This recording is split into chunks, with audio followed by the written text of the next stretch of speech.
The world tells us that graduating is the beginning of everything. Your career, your independence, your dreams. But for many students, it's the beginning of uncertainty, self-doubt, and what's quietly known as postgraduate depression. You've graduated, you're supposed to feel unstoppable, but instead you have no idea where to go. You feel stuck and every day rolls into the next.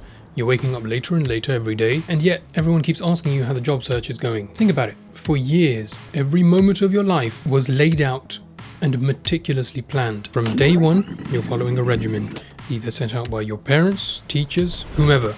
Everything from alarms that go off for the start of your school day, to lessons, exams to prepare for, assignments to complete, deadlines that loom like clockwork. You always knew what came next. And then you graduate. Suddenly it's all gone.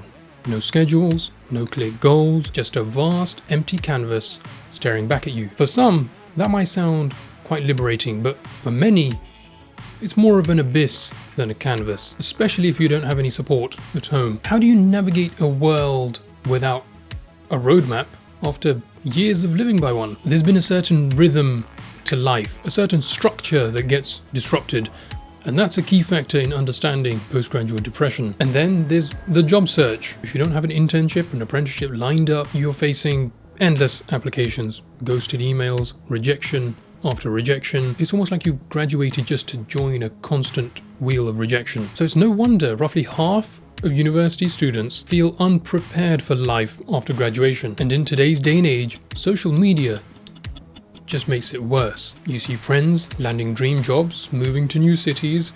People are posting about their first class flights to their new penthouse. Someone's just become CEO at 23.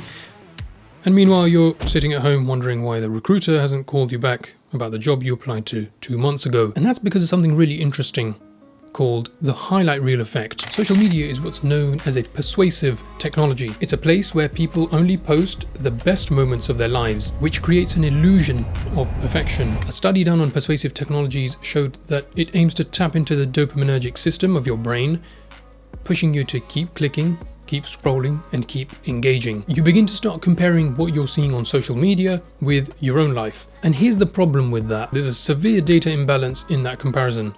Your brain is comparing your own life, the peaks and troughs, the ups and downs, only with what's on social media, people's ups and peaks. So when it feels as though everyone around you is moving forward and at an accelerated rate, you feel like you're at a standstill, or even worse, moving backwards. Now, postgraduate depression isn't exactly a sign of failure.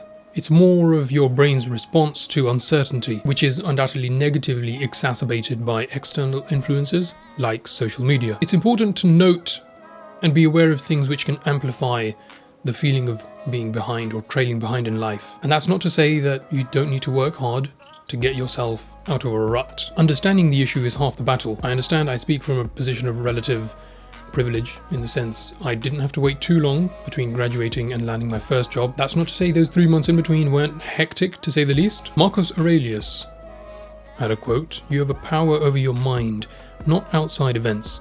Realize this and you will find strength." Something like postgraduate depression isn't the enemy, it's just life reminding you certainty was never guaranteed, and it never will be. The struggle you feel is part and parcel of being human.